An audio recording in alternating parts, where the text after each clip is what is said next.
அன்னைக்கு வழக்கம் போல புறா தன்னோட ஐஸ் வண்டியில வந்துகிட்டு இருந்துச்சு.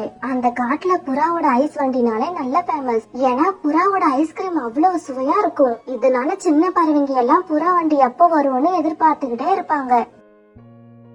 ஐஸ் ஐஸ் ஐஸ் வண்டி வருது. ஐஸ் ஐஸ் எனக்கு ஒரு கோன் ஐஸ் கொடுங்க. இப்படி கோன் ஐஸ் வாங்கி சாப்பிட்ட கிளி குழந்தை அங்க நின்னுகிட்டு இருக்கிற பிளாக்கிய பார்த்தது. பிளாக்கி, ஐஸ் சாப்பிடுறியா? இல்ல, எனக்கு வேண்டாம். என்கிட்ட காசு இருக்கு, நான் வாங்கி தரேன். வேண்டாம், ஐஸ்கிரீம் சாப்பிட்டா ஜுரம் வரும்னு எங்க அம்மா சொல்லிருக்காங்க. பிளாக்கி, தினமும் என் வண்டி பக்கத்துல வந்து நின்னுக்கிற. நீயா காசு கொடுத்தோ ஐஸ் வாங்க மாட்ட. மத்தவங்க வேணுமான்னு கேட்டாலும் வேணாம் ஜுரம் வரும்னு சொல்ற. தெரியாம தான் கேக்குறேன். பின்ன எதுக்குதான் தினமும் இங்க வந்து நிக்கிற? போ இங்க இருந்து. புறா இப்படி கத்தின உடனே பிளாக்கி அங்க இருந்து பறந்து போச்சு. பிளாக்கிக்கு அப்பதான் காலாண்டு பரீட்சை முடிஞ்சு லீவ் விட்டு இருந்தாங்க. அதனால வீட்டுல இருக்க போர் அடிச்ச பிளாக்கி இப்படி சுத்தி பொழுத கழிச்சுக்கிட்டு இருந்துச்சு. வீட்டுக்கு போன பிளாக்கி அம்மா கிட்ட இப்படி கேட்டுச்சு. ஏமா, ஐஸ்கிரீம் சாப்பிட்டா ஜுரம் வரும்னு சொல்ற? என் ஃப்ரெண்ட்ஸ் எல்லாம் தினமும் ஐஸ்கிரீம் சாப்பிடுறாங்களே, அவங்களுக்கு எல்லாம் ஜுரம் வராதா? ஜுரம் வரலாம், வராமலும் போகலாம். அப்படி வந்தா டாக்டர்கிட்ட போக அவங்க கிட்ட எல்லாம் பணம் இருக்கு. வசதி இல்லாத நாம அந்த ஐஸ திங்காத இருக்கிறதே நல்லது. இப்ப எனக்கு புரிஞ்சிடுச்சுமா. இனிமே ஐஸ் கேட்டு உன் மனச கஷ்டப்படுத்தவே மாட்டோமா. பிளாக்கி இப்படி சொன்ன உடனே கோரி அதை நெஞ்சோட அணைச்சுக்கிச்சு. குழந்தைங்க பெத்தவங்களை புரிஞ்சுக்கிட்டா பெத்தவங்களுக்கு அதை விட சந்தோஷம் வேற எதுவுமே இல்ல.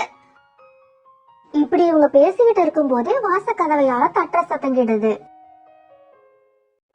உள்ள வந்தவங்கள பார்த்த உடனே பிளாக்கிக்கு இன்ப அதிர்ச்சி. பிளாக்கியோட பாட்டி தான் அப்ப வந்திருந்தாங்க. வாங்கம்மா வாங்க, இன்னைக்கு நீங்க வருவீங்கன்னு காலையிலேயே என் மனசுல பட்டுச்சுமா. அதே மாதிரி வந்துட்டீங்க. பேத்திக்கு ஸ்கூல் லீவ் விட்டோன்னா உங்களால வீட்டுல இருக்க முடியாத. கோரி இப்படி பேசிக்கிட்டு இருக்க பிளாக்கி போய் அவங்க பாட்டியோட இடுப்புல ஏறிக்கிச்சு. பிளாக்கி, நீ ஒண்ணு சின்ன குழந்தை இல்ல, கீழே இறங்கு. அவங்களால உன்னை தூக்க முடியாது. பாட்டிமா பாட்டிமா, என்ன உங்களால தூக்க முடியாதா? நான் தூக்க வேண்டிய செல்லம். நீ இன்னும் வளர்ந்தா கூட இந்த பாட்டி உன்னை தூக்கிப்பா. பிளாக்கி, அவங்க ஏற்கனவே பறந்து வந்த களைப்புல இருக்காங்க. கீழே இறங்கு செல்லம். அம்மா இப்படி சொன்னதும் பிளாக்கி கீழே இறங்கிச்சு. அம்மா, இன்னைக்கு நான் பாட்டிமா கூட தான் தூங்குவேன். தூங்கு தூங்கு, ஆனா அவங்க மேல படுக்க கூடாது, பக்கத்துலதான் படுக்கணும். கோரி, நான் மீனா குருவிய பார்த்து ரொம்ப நாள் ஆகுது. நான் போய் பார்த்துட்டு வரேன். அம்மா, நீங்க வரல? நான் வரல, பாட்டிமா கூட நீ போயிட்டு வா. பாட்டியும் பிளாக்கியும் இப்ப மீனா குருவி வீட்டுக்கு போனாங்க. பாட்டிமா, நீங்க எப்ப வந்தீங்க? நீங்க வந்திருக்கீங்கன்னு பிளாக்கி கிட்ட சொல்லிவிட்டு இருந்தா நானே வந்திருப்பேன். இருக்கட்டும்மா, இருக்கட்டும்.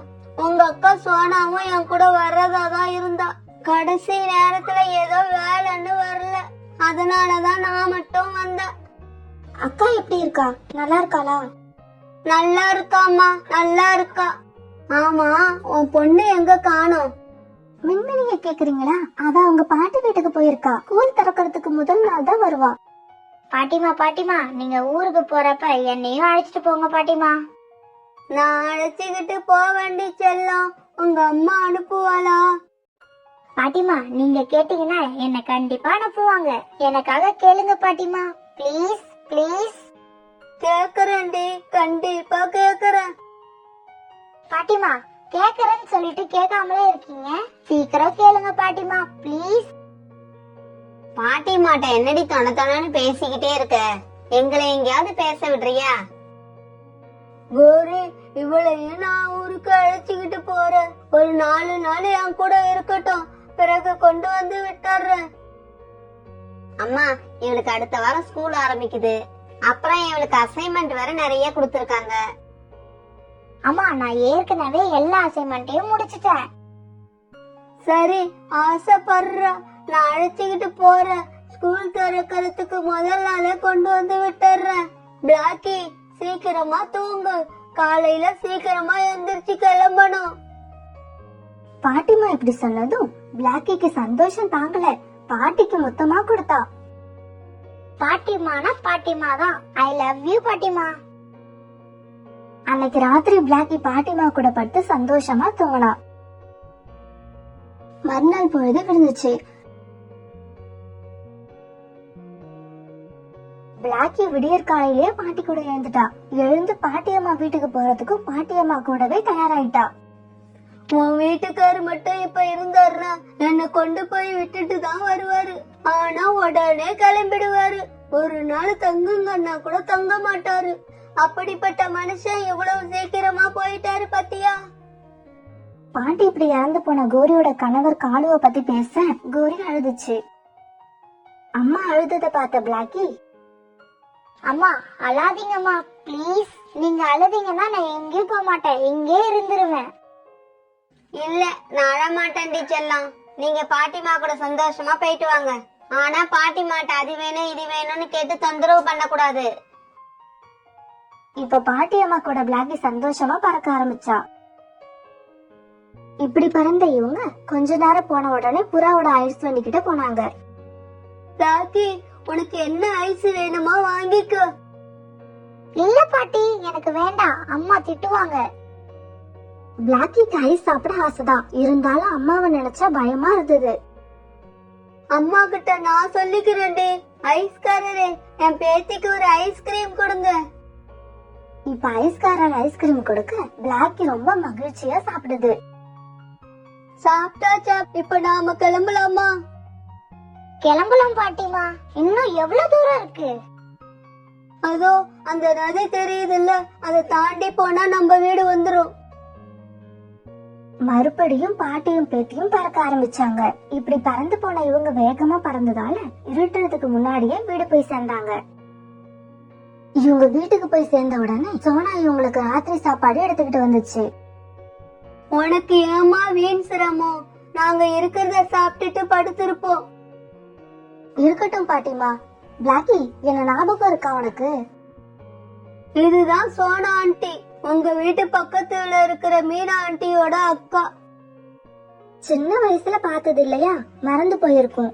சரி சரி, சாப்பிட்டுட்டு படுங்க. நாளைக்கு காலையில மலைப்பக்கம் போய் செரி பழம் பறிச்சுக்கிட்டு வருவோம். இப்படி சொல்லிட்டு சோனா குருவி பறந்து போச்சு. பிளாக்கி, நீ சின்ன வயசுல என் வீட்டுக்கு வந்திருக்கிய, ஞாபகம் இருக்கா? இல்ல பாட்டி, எனக்கு ஞாபகம் இல்ல.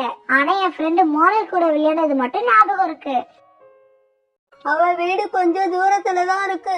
சரி சரி, நீ காலையில போய் விளையாடலாம். இப்ப சோனா குருவி கொடுத்த சப்பாத்தியை சாப்பிட்டுட்டு படுத்த பாட்டி பேத்தி 2 பேருமே ரொம்ப களைச்சு போயிருந்ததால சீக்கிரமாவே தூங்கிட்டாங்க. மறுநாள் பொழுது விழுந்துச்சு. காலையில எழுந்த பிளாக்கி தான் தோழி மோனலை பார்க்க ரொம்ப ஆர்வமா கிளம்பினா. பிளாக்கி, மோனல் கூட போய் விளையாண்டுட்டு சீக்கிரமா வா. நீ வந்ததுக்கு அப்புறம் தான் நாம செரி பழம் பறிக்க போகணும். சோனா ஆண்டியும் நம்ம கூட வராங்க. பாட்டி சொன்னத காதுல அரைக்குறையா வாங்கிட்டு தான் தோழி கூட விளையாட வேகமா போன பிளாக்கி சின்ன வயசுல பாட்டி வீட்டுக்கு வந்தப்ப மோனல் கூட விளையாண்டது பிளாக்கிக்கு நல்லா ஞாபகம் வந்துச்சு. அதனால மோனலை பார்க்க ரொம்ப ஆர்வமா போனா. மோனல், எனக்கு தெரியுதா, நான் தான் பிளாக்கி. நம்ம சின்ன வயசுல ஒன்னா விளையாடுவோமே, ஞாபகம் இருக்கா? இருக்கு இருக்கு. அதுக்கு என்ன இப்போ? நாம இப்பவும் அதே போல விளையாடுவோமா? எனக்கு ரொம்ப ஆசையா இருக்குப்பா. என்னால முடியாது. நாங்க வேற ஜாதி, நீங்க வேற ஜாதி. உங்க கூட எல்லாம் விளையாட கூடாதுன்னு எங்க அம்மா சொல்லிருக்காங்க. என்ன மோனல் இப்படி சொல்ற? சின்ன வயசுல ஒன்னா விளையாண்டுருக்கோமே. அது சின்ன வயசு, எனக்கு எதுவும் தெரியாது. இப்ப எனக்கு எல்லாம் தெரியும். இப்படி சொன்ன மோனல் அங்கிருந்து பறந்து போச்சு. வீட்டுக்கு சோகமான முகத்தோட போன பிளாக்கிய பார்த்து சோனா இப்படி கேட்டுச்சு. என்னடி செல்லம், என்னாச்சு? ஏன் உங்க முகம் உம்முன்னு இருக்கு? மோனல் என் கூட விளையாட வரல. அவன் வேற ஜாதியா, நாம வேற ஜாதியா. அதனால என் கூட எல்லாம் விளையாட கூடாதுன்னு அவங்க அம்மா சொல்லிட்டாங்களாம். மோனலோட அம்மா மோசமானவங்கன்னு தெரியும், ஆனா இவ்வளவு மோசமானவங்கன்னு தெரியாது. அதுக்கு நீ ஏண்டி உம்முன்னு இருக்கிற? அவளுக்கு உன் கூட விளையாட கொடுத்து வைக்கலன்னு நினைச்சுக்க. இப்ப செரி பழங்களை பறிக்க சோனா குருவி, பாட்டிமா, பிளாக்கி இப்ப 3 பேரும் பறந்து போனாங்க. மோனல் அப்படி சொன்னதால ஆரம்பத்துல உம்முன்னு இருந்த பிளாக்கி இப்ப அத மறந்து ரொம்ப ஜாலி ஆயிட்டான். சோனா குருவி கூட சந்தோஷமா விளையாண்டுகிட்டே மலைப்பகுதியை நோக்கி பறந்தாங்க. இப்படி பறந்த இவங்க கொஞ்ச நேரத்துக்கு அப்புறம் செரி மரங்கள் இருக்கிற காட்டுக்கு போனாங்க. அந்த இடத்துல உள்ள மலைகளையும் செரி மரங்களையும் பார்த்த பிளாக்கிக்கு ரொம்ப ஜாலியா இருந்துச்சு. பிறகு பழங்களை சாப்பிட்டுட்டு அவங்க அங்கிருந்து கிளம்பும் போது சாயங்காலம் ஆயிடுச்சு. அப்ப காத்தும் வேகமா வீச ஆரம்பிச்சது. பாட்டிமா, சோனா குருவி, பிளாக்கி இவங்க 3 பேரும் தட்டு தடுமாறி மெதுவா பறந்து வந்தாங்க. ஒரு சமயம் இவங்களால பறக்கவே முடியல. அப்ப 3 பேரும் அங்க இருந்த மரத்தடியில உட்காந்து காத்து நின்னதுக்கு அப்புறம் போகலான்னு காத்திருந்தாங்க. அப்ப யாரோ முழுகிற சத்தம் கேட்டது. என்ன காப்பாத்துங்க, என்ன காப்பாத்துங்க. பிளாக்கி உடனே சத்தம் வந்த திசையை நோக்கி பறந்தது.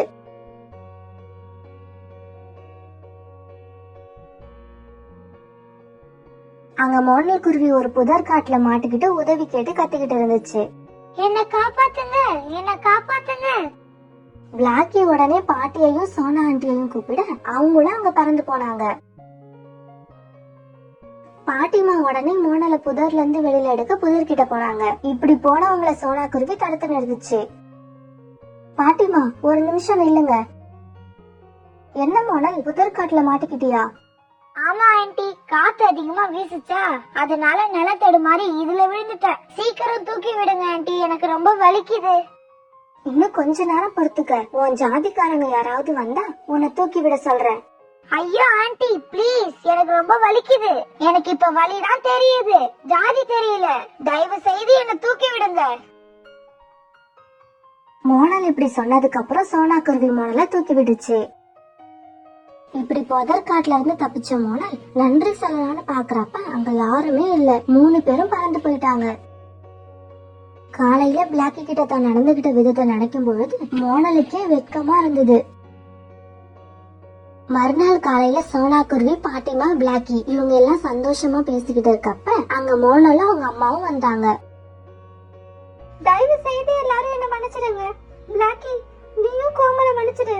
கோமலுக்கு இப்படி ஒரு தப்பான கருத்தை சொல்லி வளர்த்தது நாதான்.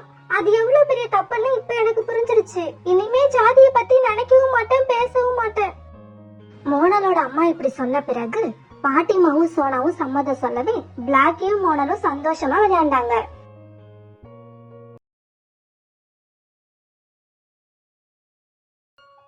சோனா குருவியும் ராணா குருவியும் கணவன் மனைவி 2 பேருக்கும் கல்யாணம் நடந்து ரொம்ப நாள் ஆகியும் குழந்தை இல்லாம இருந்தது. ராணா குருவி அத பத்தி எதுவும் பேசலனாலும் சோனா குருவிக்கு இந்த விஷயம் மனசை உறுத்திக்கிட்டே இருந்தது. அதுக்காக சோனா குருவி தன் கணவனுக்கு 2வது கல்யாணம் கூட பண்ணி வைக்க தயாராயிடுச்சு. என்னங்க, நான் சொன்னதை பத்தி யோசிச்சு பாத்தீங்களா? நீ என்ன சொன்ன? உங்களை 2வது கல்யாணம் பண்ணிக்க சொன்னேனே, அத பத்தி தான் யோசிச்சீங்களான்னு கேட்டேன். சோனா, நீ இப்படி உனக்கு குழந்தை இல்லங்கறதையே யோசிச்சுக்கிட்டு இருக்காத. அப்புறம் அதுவே உனக்கு பைத்தியம் பிடிச்ச மாதிரி ஆயிடும்.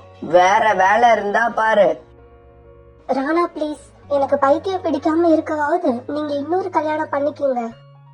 சோனா, இது மட்டும் என்னால முடியவே முடியாது. வேணும்னா ஒண்ணு செய். நம்ம காட்டுல இப்ப அனாதை இல்லம் திறந்திருக்காங்க. அதுல யாரும் இல்லாத பறவை குஞ்சுங்களையும் கேட்பார் இல்லாம கடக்கிற முட்டைகளையும் சேகரிச்சு வச்சிருக்காங்களாம். அங்க போய் உனக்கு தேவையானதை தேர்ந்தெடுத்துக்க. நீ அப்படி செஞ்சாதான் இன்னொரு கல்யாணம் பண்ணிக்கங்க, இன்னொரு கல்யாணம் பண்ணிக்கங்கன்னு என்ன டார்ச்சர் பண்ணாம இருப்ப. ராணாஜி, அதுவும் நல்ல யோசனையா இருக்கு. சோனா, குழந்தைய தேர்ந்தெடுக்கிறத விட முட்டையை தேர்ந்தெடுக்கிறது நல்லதுன்னு என் மனசுல படுது. நானும் அததான் நினைச்சுக்கிட்டு இருந்தேன், நீங்களும் அதையே சொல்லிட்டீங்க. சோனா குருவிக்கு குழந்தை இல்லாதது பெரிய பிரச்சனையா இருந்த அதே சமயத்துல கோரிக்காகத்துக்கோ அது இட்ட 2 முட்டையும் பெரிய பிரச்சனையா இருந்தது. காலுக்காக நல்லா படுத்து தூங்கிக்கிட்டு இருந்துச்சு. அத பாக்க கோரிக்காகத்துக்கு ரொம்ப பொறாமையா இருந்துச்சு. காலுஜி, எழுந்துங்க சீக்கிரம். ராத்திரி பூரா ஒருத்தி முட்டை மேல உட்கார்ந்து கஷ்டப்பட்டுக்கிட்டு இருக்காளேங்கிற நினைப்பு கொஞ்சமாவது இருக்கா? எந்த கவலையும் இல்லாம நல்லா கொரட்டை விட்டு தூங்குறீங்க. கோரி, பெண் பறவைங்க அடகாக்குறது காலங்காலமா உள்ள ஒண்ணுதானே. நீ ஏன் அத ஒரு பெரிய விஷயமா நினைக்கிற? காலுஜி, வாயால சொல்றது ரொம்ப ஈஸி. ராப்பகலா முட்டை மேல உட்கார்ந்து பார்த்தா தெரியும் வலி என்னன்னு. சரி சரி, தண்ணி குடிக்கிறதா இருந்தா போய் குடிச்சிட்டு வா. நான் உனக்காக உணவு தேட போகணும். காளி இப்படி சொன்ன உடனே கோரிக்காக தண்ணீர் குடிக்க நதி பக்கத்தை நோக்கி பறந்து போச்சு. இப்படி பறந்து போன கோரிக்காகவும் தண்ணீர் குடிச்சிட்டு நதிக்கரையில வீசுற இனிமையான காற்றை அனுபவிச்சுக்கிட்டு இருந்துச்சு. இதே சமயத்துல அனாதை இல்லத்துக்கு பறந்து போன சோனா குருவி நதிக்கரையில கோரிக்காகத்தை பார்த்துட்டு அதுகிட்ட போச்சு. சோனா, என்ன இவ்வளவு சீக்கிரம் எங்க கிளம்பிட்ட? கோரி அக்கா, நம்ம காட்டுல புதுசா அனாதை இல்லம் திறந்திருக்காங்கல்ல, அங்கதான் போய்கிட்டு இருக்க. அங்க ஏதாவது முட்டை கிடைச்சா வாங்கிட்டு வந்து குழந்தை பிறந்த உடனே அதை வளர்க்கலான்னு நானும் ராணாவும் பேசி முடிவு பண்ணிருக்கோம். சோனா, நான் கூட இப்ப 2 முட்டையிட்டு இருக்கேன். அதை அடக்காக்குறது எனக்கு பெரிய பிரச்சனையா இருக்கு. அப்புறம் ஒரே சமயத்துல 2 குழந்தைங்களை வளர்க்கறதும் பிரச்சனை தான் எனக்கு தோணுது. ஆமா, இப்படி செஞ்சா என்ன? என்னோட முட்டையில நீ ஒன்னு எடுத்துக்கிட்டீன்னா உன்னோட பிரச்சனையும் தீந்துரும், எனக்கும் பிரச்சனை இருக்காது. கோரி அக்கா, சும்மா விளையாடாதீங்க. எந்த அம்மாவும் தன்னோட முட்டையை யாருக்கும் தர சம்மதிக்க மாட்டாங்க. நான் என்ன என்னோட முட்டைய சும்மா கொடுப்பேன்னு நினைச்சியா?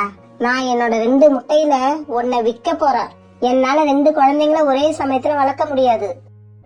உங்க முட்டையை என்ன விலைக்கு கொடுப்பீங்க? என் முட்டையோட விலை 200 ரூபாய். அதை கொடுத்துட்டு முட்டைய உன்னோட முட்டையாக்கிக்க. கோரி அக்கா, நான் வீட்டுக்கு போய் ராணா கிட்ட சொல்லிட்டு பணம் எடுத்துக்கிட்டு உங்க வீட்டுக்கு வரேன். சோனா, ஒரு முக்கியமான விஷயம். நான் முட்டைய விக்கிறது காலுக்கு தெரியக்கூடாது. காலு இல்லாதப்ப வீட்டுக்கு வா. இப்படி சொன்ன கோரி வீட்டுக்கு பறந்து போச்சு. சோனா குருவியும் வீட்டுக்கு போய் தன்னோட கணவர் ராணா கிட்ட கோரி சொன்னதை பத்தி தெளிவா எடுத்து சொல்லுச்சு. சோனா, அனாதை இல்லத்துல இருந்து முட்டையை எடுத்துக்கிட்டு வர்றத விட கோரி கிட்ட இருந்து முட்டைய வாங்குறது நல்லதுன்னு நினைக்கிறேன். ஏன்னா அனாதை இல்லத்துல இருக்கிற முட்டை எவ்வளவு பழசானதுன்னு நமக்கு தெரியாது. அது கெட்டு போறதுக்கு நிறைய வாய்ப்பு இருக்கு. ஆனா கோரி கிட்ட இருந்து முட்டை வாங்கினா கெட்டு போறதுக்கு சான்ஸே இல்ல. அப்புறம் என்ன, நீங்க 200 ரூபாய் கொடுங்க, அதை கொடுத்துட்டு நான் முட்டைய வாங்கிட்டு வரேன். இப்படி சொன்னா ராணா கிட்ட இருந்து 200 ரூபாய் வாங்கிட்டு கோரிக்காகத்து கிட்ட இருந்து முட்டை வாங்கறதுக்கு பறந்து போச்சு. கோரி அக்கா, இந்தாங்க 200 ரூபாய், எனக்கு ஒரு முட்டைய கொடுங்க. சீக்கிரமா ஒரு முட்டையை எடுத்துக்கிட்டு பறந்து போயிடு. காலேஜுக்கு நான் முட்டையை விக்கிறது தெரிஞ்சிடுச்சுன்னா பெரிய பிரச்சனை ஆயிடும். கோரி இப்படி சொன்ன உடனே சோனா ஒரு முட்டையை எடுத்துக்கிட்டு அவசரமா வீட்டை நோக்கி பறந்து போச்சு. அன்னைக்கு சாயங்காலம் ஆச்சு. அன்னைக்கு சாயங்காலம் காலுக்காக வீட்டுக்கு வந்துச்சு. கூட்டுல ஒரு முட்டை இருக்கிறத பார்த்த காலுக்காக கோரிக்காக கிட்ட இப்படி கேட்டுச்சு. கோரி, நம்ம கூட்டுல ஒரு முட்டை தான் இருக்கு, இன்னும் ஒரு முட்டை எங்க? அதை ஏன் கேக்குறீங்க காலேஜி? கூட்ட சுத்தம் பண்ணலான்னு 2 முட்டையும் எடுத்து கீழே வச்சப்ப ஒன்னோட ஒண்ணு இடிச்சு ஒரு முட்டை உடைஞ்சி போச்சு. உடஞ்ச முட்டைய வச்சுக்கிட்டு என்ன பண்றதுன்னு நான் தூக்கி வெளியில போட்டுட்டேன். காலுக்காகத்துக்கு கோரி சொன்னதை கேட்ட உடனே ரொம்ப கோபம் வந்துடுச்சு. காலுக்காகம் கோரிய திட்டு, கோரிக்காகம் காலுவ திட்டு பெரிய போரே நடந்துச்சு. இருந்தாலும் கடைசியா வழக்கம் போல காலுக்காகமே வாயை மூடிக்கிட்டு படுத்து தூங்கிடுச்சு. இப்படியே சில நாட்கள் நகர்ந்துச்சு. கோரியோட முட்டையில இருந்து ஒரு ஆண் குழந்தை வெளிவந்துச்சு. அதே சமயம் கோரி கிட்ட இருந்து சோனா குருவி வாங்கிட்டு போன முட்டையில இருந்து ஒரு பெண் குழந்தை வெளிவந்தது. ராணாஜி, இங்க பாருங்களேன், இந்த குட்டிக்காக எவ்வளவு அழகா இருக்கு. இதுக்கு என்ன பேர் வைக்கிறது? இந்த குழந்தை ரொம்ப அழகா இருக்கு, அதனால இதுக்கு அழகின்னு பேர் வச்சிடுவோம். சோனா, அழகிய நம்ம நல்ல முறையில வளர்க்கணும். நல்லது கெட்டது எல்லாத்தையும் நம்ம அழகிக்கு இப்ப இருந்தே சொல்லி கொடுக்கணும். அழகி பெருசாகும் போது ஒரு நல்ல பறவையா இருக்கணும். அப்படியே வளர்ப்போம் ராணாஜி. அப்புறம் நான் கொஞ்ச நாளா வெளியில போகவே இல்ல. முட்டையோட பாதுகாப்பை நினைச்சு வீட்லயே இருந்துட்டேன். அதனால கொஞ்சம் வெளியில போயிட்டு வந்துடுறேன். இப்படி சொல்ல வெளியில பறந்து போச்சு. தனக்கு ஆண் குழந்தை பிறந்ததை நினைச்சு கோரிக்காக ரொம்ப சந்தோஷப்பட்டுச்சு. சோனா வாங்கிட்டு போன முட்டையில என்ன குழந்தை பிறந்துச்சோ தெரியல. நல்ல வேளை நமக்கு ஆண் குழந்தை பிறந்துடுச்சு. அப்ப காலுக்காகவும் வீட்டுக்கு திரும்பி வந்துச்சு. ஜக்கு, இங்க வாங்க, அப்பா உங்களுக்காக என்னென்ன கொண்டு வந்திருக்கேன் பாருங்க. அப்பா குரல் கேட்ட உடனே ஜக்கு உடனே கீழே இறங்கி பழங்களை ஆர்வமா சாப்பிட்டுச்சு. இப்படியே சில நாட்கள் நகர்ந்துச்சு. இப்ப அழகி கொஞ்சம் பெரிய பொண்ணாயிடுச்சு. அழகி கொஞ்சம் கீழே இறங்கு, அப்பா சாப்பிட்டு முடிக்கட்டும், அப்புறமா அப்பா மேல ஏறிக்கலாம். அப்பா அப்பா, நான் உங்க மேல ஏறி இருக்கிறது உங்களுக்கு கஷ்டமா இருக்காப்பா? இல்ல செல்லம், நீங்க அப்படியே இருங்க. அழகி, நீங்க குட் கேர்ள் தானே, கியூட் கேர்ள் தானே, அம்மா கிட்ட வாங்க. சோனா இப்படி சொன்ன உடனே அழகி உடனே அம்மா கிட்ட போயிடுச்சு. என்னோட அழகி ரொம்ப நல்ல பொண்ணு, நான் என்ன சொன்னாலும் உடனே செஞ்சிடும். அம்மா அம்மா, இன்னைக்கு அருவிக்கு அழைச்சிட்டு போறேன்னு சொல்லிருக்கீங்க, மறந்துடாதீங்க. அழகி, அப்பா ஏதோ உன்னை சமாதானப்படுத்துறதுக்காக சொன்னா அதையே சொல்லிக்கிட்டு இருக்க. அருவிக்கெல்லாம் இன்னொரு நாள் போய்க்கலாம். அப்பா, அம்மாவை பாருங்க எப்படி பேசுறாங்கன்னு. அழகி செல்லம், நீங்க ஏன் கவலைப்படுறீங்க? இன்னைக்கு நம்ம கண்டிப்பா அருவிக்கு போறோம். இப்ப சோனா குருவி, ராணா குருவி, அழகி 3 பேரும் அருவி இருக்கிற பக்கத்துல இருந்து பறந்து போனாங்க. அங்க போன அழகி அருவியை பார்த்துட்டு ரொம்ப சந்தோஷமாச்சு. அங்க இருந்து தும்புங்களோட ரொம்ப நேரம் ஜாலியா விளையாண்டது. இப்படி விளையாண்டுகிட்டு இருந்த அழகி மனசுல திடீர்னு ஒரு சந்தேகம் வந்தது. உடனே அழகிட்ட அம்மா கிட்ட போச்சு. அம்மா, நீங்களும் அப்பாவும் பார்க்க எவ்வளவு கலரா இருக்கீங்க, அப்புறம் நான் மட்டும் ஏமா கருப்பா இருக்கேன்? அழகி, எனக்கு கருப்பு கலர் ரொம்ப பிடிக்கும், அதனாலதான் கடவுள்கிட்ட என் மகளை கருப்பு நிறத்துல கூடன்னு கேட்டு வாங்கிக்கிட்டேன். அம்மா அம்மா, அப்ப என்ன உங்களுக்கு ரொம்ப பிடிக்குமா அம்மா? என்ன செல்லம் இப்படி கேட்டுட்ட? என் உயிரே நீதான், நீ இல்லாம நான் ஒரு நிமிஷம் கூட இருக்க மாட்டேன். சரி வாங்க கிளம்புவோம். இன்னும் கொஞ்ச தூரத்துல இனிப்பான பழங்கள் கிடைக்கும். அப்பா, நீங்களும் அம்மாவும் போய் பழங்களை எடுத்துக்கிட்டு வாங்க, நான் இங்கேயே விளையாண்டுகிட்டு இருக்கேன். அழகி இப்படி சொன்ன உடனே சோனாவும் ராணாவும் பழங்களை பறிக்க போனாங்க. சோனாவும் ராணாவும் போன கொஞ்ச நேரத்துக்கெல்லாம் கோரிக்காகவும் ஜக்குவும் அருவிக்கரைக்கு வந்தாங்க. அம்மா அம்மா, நான் அருவியில போய் குளிக்கிறேம்மா, ப்ளீஸ் ப்ளீஸ். ஜக்கு, அருவியில போய் குளிக்கிறது ஆபத்து, அங்க போக கூடாது. அம்மா ப்ளீஸ் ப்ளீஸ், எனக்கு ரொம்ப ஆசையா இருக்குமா. கோரியும் ஜக்குவும் இப்படி பேசிக்கிறத கேட்ட அழகி அவங்க கிட்ட போச்சு. தம்பி தம்பி, அருவியில குளிப்பண்ண அடம் பிடிக்க கூடாது, அம்மா சொல்றது கேட்கணும். அம்மாவும் அப்பாவும் எது சொன்னாலும் அது நம்ம நல்லதுக்காக தான் இருக்கும். அழகி இப்படி ஜக்கு கிட்ட சொன்னதை கேட்ட கோரிக்காகத்துக்கு ரொம்ப ஆச்சரியமா இருந்தது. இந்த காகத்துக்கு நம்ம பையன் வயசுதான் இருக்கணும், ஆனா இவ்வளவு பொறுப்பா அறிவா பேசுதே. இப்படி ஒரு புத்திசாலி குழந்தைய நான் இது வரைக்கும் பார்த்ததே இல்ல. கோரி இப்படி யோசிச்சுக்கிட்டு இருக்கும்போது அழகி கோரிக்காகத்தை பார்த்து இப்படி கேட்டுச்சு. ஆண்டி ஆண்டி, நீங்களும் என்ன மாதிரியே கருப்பா இருக்கீங்கல்ல? அதுவா? அது ஏன் தெரியுமா? நான் ஒரு காகம், நீயும் என்ன மாதிரியே ஒரு காகம், அதனால நம்ம 2 பேருமே கருப்பா இருக்கோம். இல்ல ஆண்டி இல்ல, நான் காகம் இல்ல, நான் ஒரு குருவி. எங்க அம்மா பேரு சோனா குருவி. எங்க வீட்ல நான் மட்டும் தான் கருப்பு. எங்க அம்மா அப்பா 2 பேருமே கலரா இருப்பாங்க. உங்க கூட இருக்கிற தம்பி பேரு என்ன? இவன் என்னோட பையன், பேரு ஜக்கு. உன் பேரு என்னம்மா? என் பேரு அழகி. சந்தேகமே இல்ல, இது என்னோட குழந்தைதான். எவ்வளவு அழகா அறிவா வளர்ந்துருக்கு. இப்படின்னு தெரிஞ்சிருந்தா சோனா குருவிக்கு நான் என் முட்டையை வித்தே இருக்க மாட்டேன். அழகியோட பேச்சையும் அழகையும் பார்த்து இப்ப அது மேல ரொம்ப அன்பு உண்டாயிடுச்சு. இப்ப என்ன பண்றது? பேசாம சோனா குருவி கிட்ட 200 ரூபாயை திருப்பி கொடுத்துட்டு அழகிய நாமளே திரும்ப வாங்கிக்க வேண்டியதுதான். ஆண்டி, நீங்க என்ன இந்த காட்டை சேர்ந்தவங்களா? ஆமா அழகி, நான் இந்த காட்டுலதான் வசிக்கிறேன். இப்ப இங்க உன்னை பார்க்க தான் நான் இங்க வந்தேன். நீ என்னோட குழந்தை, ஏன் பொண்ணு. நான் தான் உன்னோட அம்மா. என்னோட 2 முட்டையில ஒண்ணு எப்படியோ காணாம போயிடுச்சு. அது எப்படியோ சோனா குருவி கையில கிடைச்சி நீ அவங்க வீட்டுல போய் பிறந்துட்ட. இல்ல ஆண்டி, எங்க அம்மா சோனா குருவி தான். அழகி, நீ யார்கிட்ட வேணாலும் கேட்டு பாரு. நீ ஒரு காகம், குருவி இல்ல. அப்படியும் உனக்கு சந்தேகம் இருந்தா உங்க அம்மா கிட்டயே கேட்டு பாரு. நான் இப்பவே போய் இவனை வீட்டுல விட்டுட்டு ஆளுங்களை அழைச்சிட்டு உங்க வீட்டுக்கு வரேன் பாரு. இப்படி சொல்லிட்டு கோரிக்காகும் ஜக்கு அழைச்சுக்கிட்டு பறந்து போச்சு. பிறகு கொஞ்ச நேரம் கழிச்சு அழகியோட அம்மாவும் அப்பாவும் பழங்களை எடுத்துக்கிட்டு திரும்பி வந்தாங்க. அழகி, வாங்க வீட்டுக்கு போவோம். நான் என்னோட மகளுக்காக இனிப்பான பழங்களை கொண்டு வந்திருக்கேன். வீட்டுல போய் சாப்பிடுவோமா?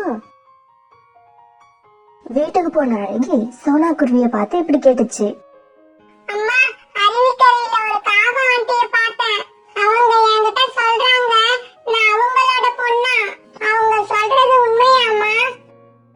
இத கேட்ட சோனா குருவிக்கு இதயமே நின்னு போன மாதிரி ஆயிடுச்சு. அழகி, உன்கிட்ட இருந்து நாங்க எதையும் மறைக்க விரும்பல. நீ அந்த ஆன்ட்டியோட பொண்ணுதான். அருவிக்கரையில நீ சந்திச்ச காகம் நீ இருந்த முட்டைய சோனா குருவி கிட்ட 200 ரூபாய்க்கு வித்துருச்சு. இப்ப சோனா குருவி அழுதுகிட்டே பேச ஆரம்பிச்சது. எங்களுக்கு குழந்தை இல்லாதால் தான் கோரியோட முட்டைய நான் வாங்கினேன். ஆனா அழகி, நான் உன்னை என்னோட குழந்தையாதான் பாக்குறேன். உன்னை என்னோட உயிராவே நினைக்கிறேன். தயவு செஞ்சு என்னை விட்டு போயிடாது. அப்படி நீ போயிட்டா நான் உயிரோடவே இருக்க மாட்டேன். சோனா இப்படி சொல்லிக்கிட்டு இருக்கும்போது கோரிக்காக புறாவை அழைச்சுக்கிட்டு சோனா வீட்டுக்கு வந்தது. சோனா, வள வளன்னு பேசுறது எனக்கு பிடிக்காது. நீ கொடுத்த 200 ரூபாயை திரும்ப வாங்கிக்கிட்டு என் பொண்ணை என்கிட்ட கொடுத்துடு. சோனா, கோரி சொல்றது உண்மையா? அழகி என்ன கோரியோட குழந்தையா? ஆமா புறாம்னா, இது கோரிக்காகத்தோட குழந்தைதான். ஆனா கோரி அக்கா அழகி இருந்த முட்டையை என்கிட்ட 200 ரூபாய்க்கு வித்துட்டாங்க. நான் அந்த முட்டைய பாதுகாத்து வச்சிருந்தேன். அழகி வெளிவர வரைக்கும் ஒரு நிமிஷம் கூட முட்டையை விட்டு எங்கேயும் போகல. அழகி இல்லாத வாழ்க்கைய நான் நினைச்சு பார்க்கவே மாட்டேன். நான் அழகிய யாருக்கும் கொடுக்க மாட்டேன். சோனா, வேணும்னா நீ கொடுத்த 200 ரூபாய்க்கு பதிலா 500 ரூபாய் வாங்கிக்க. ஆனா அழகி என்கிட்ட கொடுத்துடு. சோனா, நீ 1000 தான் சொன்னாலும் அழகி கோரியோட பொண்ணு. கோரி உன்கிட்ட முட்டைய வித்தது தப்புதான், ஒத்துக்கிறேன். இருந்தாலும் கோரி தான் தவற உணர்ந்து வந்து கேட்கும் பொழுது கோரி குழந்தைய கோரி கிட்ட திருப்பி கொடுக்கறது தான் நியாயம். இல்ல, முடியாது. எங்க குழந்தைய எங்க கிட்ட இருந்து பிரிச்சிடாதீங்க. எங்க குழந்தைய எங்க கிட்ட இருந்து பிரிச்சிடாதீங்க. இப்படி சொல்லிட்டு ராணா குருவியும் அழ ஆரம்பிச்சது. அழகி, இதுதான் உங்க அம்மா கோரி. நீ குட் கேர்ள் தானே? அம்மா கூட வீட்டுக்கு கிளம்பு. அழகி, என் செல்லமே, வாங்க நம்ம வீட்டுக்கு போவோம். நான் எப்படி உங்களை என்னோட அம்மாவா ஏத்துப்பேன்? நான் முட்டையில இருக்கிறப்ப என்ன 200 ரூபாய்க்கு வித்தவங்க தானே நீங்க. இப்ப என்ன அழைச்சிக்கிட்டு போய் யாருக்கிட்டயாவது 1000 ரூபாய்க்கு விக்கலாம்னு தானே பாக்குறீங்க. நானே எங்க அம்மா கிட்ட இருந்து 1000 ரூபாய் வாங்கி தரேன். நீங்க 2 பேரும் ஆளுக்கு 500 ரூபாய் எடுத்துக்கங்க. என்னை விட்டுடுங்க. நான் இங்க சந்தோஷமா இருக்கேன். எனக்கு உங்க கூட வரவே பிடிக்கல. அப்படியும் என்ன நீங்க கட்டாயப்படுத்தி அழைச்சிட்டு போனீங்கன்னா நான் கண்டிப்பா செத்துடுவேன். இப்படி சொல்லிட்டு அழகி சோனா குருவியோட இடுப்புல ஏறிக்கிட்டு வேகமா அழ ஆரம்பிச்சது. அழகி, இப்படி நீ பேசுறதுக்கு பேசாம என்ன 4 அறை அரைஞ்சிருக்கலாம். கோரி, உன் பேச்ச கேட்டு இங்க வந்து அவமானப்பட்டதுதான் மிச்சம். இதுக்கப்புறமும் நீ அழகிய உன் பொண்ணு நீனா உன் உடம்புல சூடு சொரணை எதுவுமே இல்லைன்னு அர்த்தம். இப்படி சொன்ன புறா வெளியில பறந்து போக அழகியோட பேச்சால அவமானப்பட்ட கோரிக்காகவும் பின்னாலேயே பறந்து போச்சு.